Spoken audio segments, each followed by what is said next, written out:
O suor é produzido pelas glândulas sudoríparas e funciona como uma resposta do nosso corpo à elevação da temperatura do organismo ou uma reação a sentimentos extremos. O problema é quando essas glândulas começam a trabalhar de forma exagerada e causam o que os médicos chamam de hiperidrose.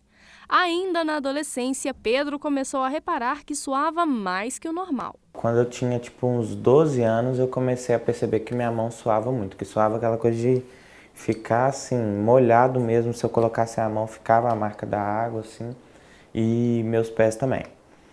Aí, quando vai aquela coisa de escola, adolescente, começou a me incomodar muito, né? Aí, igual eu era de grupo de dança na igreja, ia dar a mão para orar, ninguém queria dar a mão. Nossa, mão nojenta, não sei o quê. E meus primos são terríveis também, então começaram a me zoar. Então, assim, acabou que era uma coisa que me incomodava, mas que pelas outras pessoas, que acabava incomodando outras pessoas também. Incomodado com a situação, o técnico de suporte começou a pesquisar soluções para o problema. Aí eu fui num clínico geral, ele falou que tinha algumas alternativas.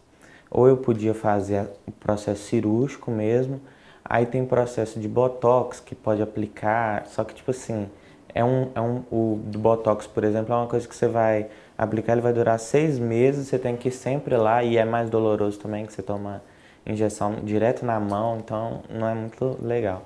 Não deu outra. Há 4 anos, Pedro se submeteu à cirurgia e conta como a sua vida mudou nesse tempo.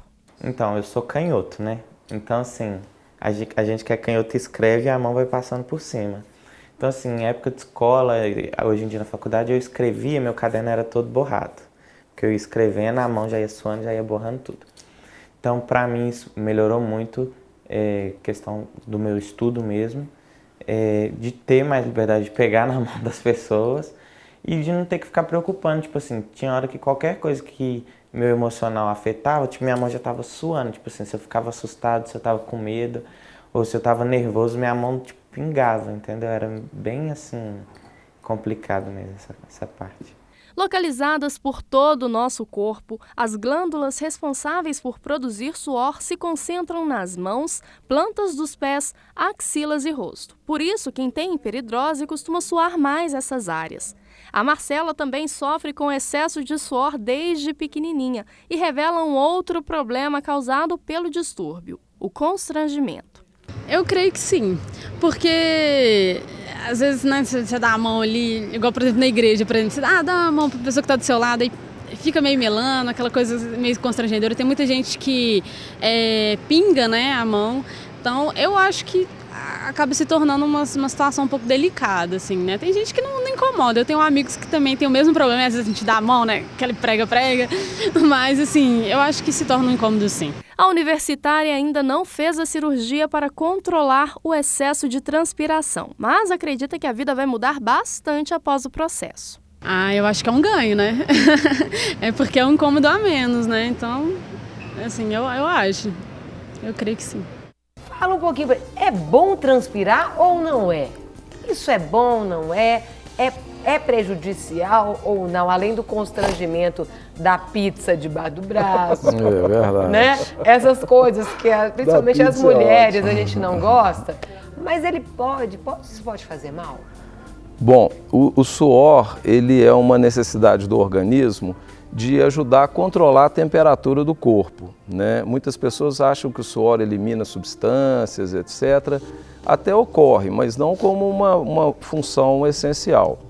Na verdade, a função mais importante do suor é realmente ajudar a resfriar o organismo, né? O arrefecimento. Certo. Qualquer suor, além da necessidade do corpo de controlar a temperatura, pode ser considerado uma hiperidrose, né? Assim, geralmente as pessoas que têm o distúrbio, né, que seria um distúrbio neurovegetativo, essas pessoas relatam que às vezes está no frio, todo mundo de casaco, e a pessoa está lá com a pizza debaixo do braço, com o suor escorrendo, né? Na mão também, as pessoas têm uma mão úmida. Você tá rindo, Sérgio, porque você não tem isso. Engraçado. Me permita aqui por causa dessa ideia da pizza, da pizza. gente. É que o pessoal fica brincando, falando da É. pizza. E aquele suor, o gelado também pode ser? A mão ela fica fria por diversos motivos, né? Primeiro porque o o distúrbio ele dá uma vasoconstrição, então o sangue foge da pele. Além do mais, o suor umidificando, com o vento batendo, a mão fica um gelo, né? Então fica uma mão fria, úmida, bem desagradável, né? Agora, doutor Marcelo, falando assim, qual é a origem, então, da hiperidrose? É uma origem genética, é hormonal, é circunstancial, é emocional? Como que é? Não, é um fundo genético. A pessoa tem um distúrbio neurovegetativo, geralmente herdado. Esse distúrbio, muitas vezes, ele se manifesta já na infância, né? Geralmente o da mão e do pé, ele já começa na infância. O suor excessivo da axila, ele começa a aparecer mais na adolescência com o desenvolvimento das glândulas axilares, né? Certo. E tem também uma hiperidrose que é relativamente comum, que é a crâniofacial, que pega assim o rosto, o couro cabeludo, essa também incomoda muita gente e ela já surge mais por volta da terceira década.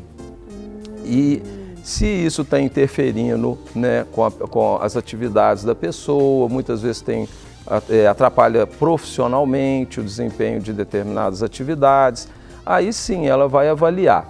Existem diversos tratamentos, né, assim, nenhum deles é um tratamento tão definitivo quanto a cirurgia. Entre aspas, não existe cura para isso. A cirurgia, de certa forma, ela resolve o problema da hiperidrose de uma certa forma curativa, né? Mas e aquela transferência? Existe aquela história que muitas pessoas comentam, né? Que a cirurgia, o suor migra, passa para outro lugar, né? Realmente, durante muitos anos, isso foi um grande problema.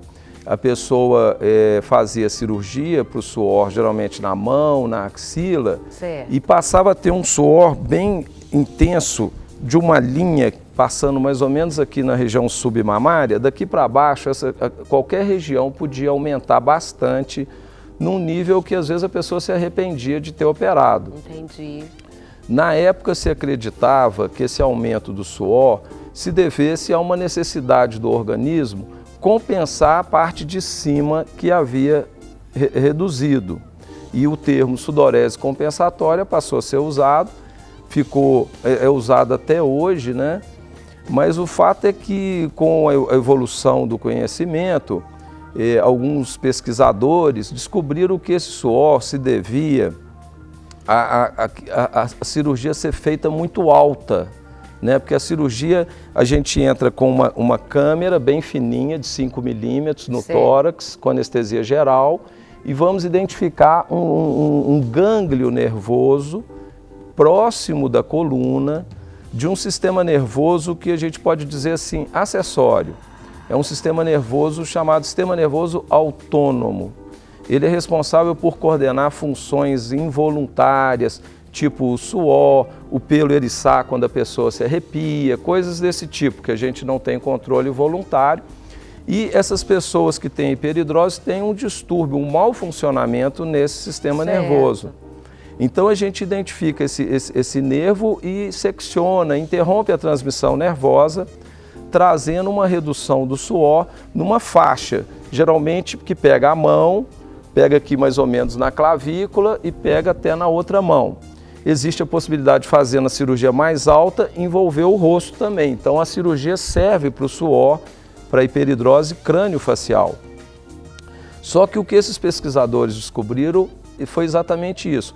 Quanto mais alto você faz a operação aqui dos gânglios próximo da coluna, maior é o risco e a intensidade de haver o aumento do suor daqui para baixo. Olha. A explicação que eles utilizaram e que é aceita hoje é que quando o cirurgião vai para interromper, o objetivo dele é interromper as fibras que estão trazendo os estímulos do cérebro em direção às glândulas sudoríparas. Essas fibras, então, estão, vamos dizer assim, descendo, são as fibras eferentes.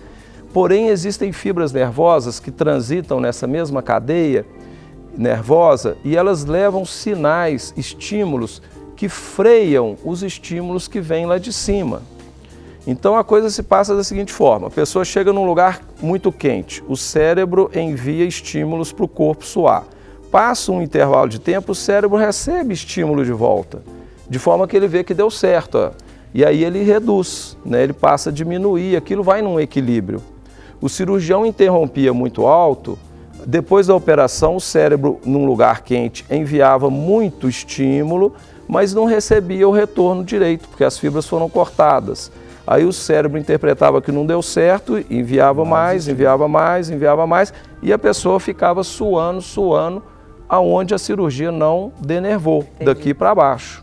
Então, com isso, os cirurgiões passaram a operar mais embaixo, só que se operar abaixo demais, não atinge essas fibras que são importantes no caso da mão e da axila. Então, o que acontece hoje em dia é que a gente faz uma cirurgia no gânglio 4, né, na grande maioria das vezes, e que dá um resultado muito bom e um suor compensatório, entre aspas, porque esse termo hoje em dia não é mais a realidade, né? O termo hoje em dia... bem inferior ao que já foi. Bem menos. Hoje em dia eu diria que 20% das pessoas passa a ter um suor incômodo, geralmente na região lombar ou na face posterior da perna. Para receber todas as novidades do canal, inscreva-se e se curtir o vídeo, clique em gostei. Aproveite para acompanhar a Rede Super nas redes sociais.